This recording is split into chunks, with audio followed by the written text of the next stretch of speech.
Hey everyone, this is Tim from Your Site Studios. Today in this video, I'm going to show you how to insert a disc to your PlayStation 5. So I have my only game I ever bought on my PlayStation 4, Battlefield 4 with a disc, and I'm going to insert it into my PS5. So there is a wrong way to do this and it won't work. So we can just throw it in just like this. So I'm going to do the label towards me. And then if you do put it in the wrong way, it's simply just not going to boot up and it's not going to work. You can see the little symbol spinning right here, and it's not going to read anything. So you have to press the eject button. So on the bottom you have the power button, the top you have the eject button. And you know it's going to work because you're going to hear it boot up and it's going to spin really quick. So the way I placed it in was wrong. So let's press this eject button.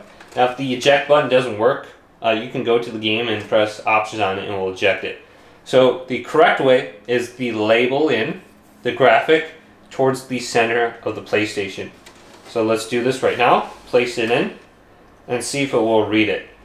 So it should spin up and I hear it booting up, and you're going to see that on my PlayStation Battlefield 4. I actually might play this Battlefield 4 on the PS5.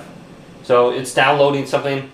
And I should be good to go to start playing right now. So that is the key. Hopefully this video did indeed help you out. If it did, leave it a big thumbs up and subscribe to my channel down below.